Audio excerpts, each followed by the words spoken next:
If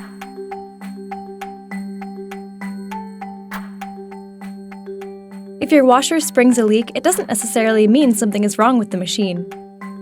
In this video, we go over some simple ways to stop your washer from leaking. First and foremost, make sure your washer is level.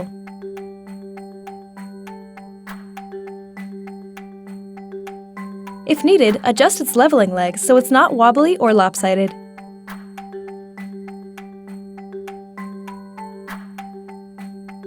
You should also avoid overloading the washer with too much clothing so it doesn't get unbalanced. Next, check the water supply hose and its connections. Look for damage on the hose itself and its accessories, such as the O-rings. If anything is damaged, you'll need to replace it.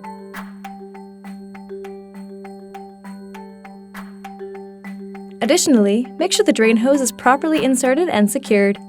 A loose or incorrectly installed hose could be the source of the leak. Wait, there's one last thing you need to know about the drain hose. Make sure it's not inserted more than 6 inches into the drain pipe. It should not form an airtight connection. Finally, make sure the drain hose is suspended at least 18 inches high, but is no higher than 96 inches. If you have a front-loading washer, make sure the door is properly closed and that the door seals are clean and undamaged. On top of this, you should only use high-efficiency or HE detergent. When you fill the detergent department, never fill it above the max line to prevent oversudsing. Too many suds may be what's causing the leak. If you see a lot of soap in the washer's drum, be sure to clean it up because this can cause more suds and more leaks. Front-loading washers have one last thing you should check: the pump filter. First, turn off the washer and unplug the power cord.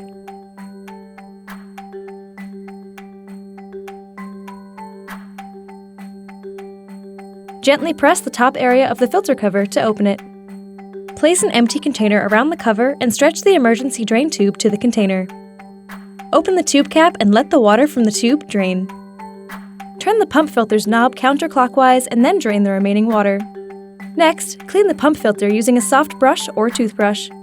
Make sure the drain pump propeller inside the filter is not clogged. Reinsert the pump filter and then turn the filter knob clockwise. Then, close the tube cap and reinsert the tube. Close the filter cover. Once you've completed all of these troubleshooting tasks, try running a test cycle to see if the washer leaks. If it does, you'll need to request service from Samsung support to solve the issue.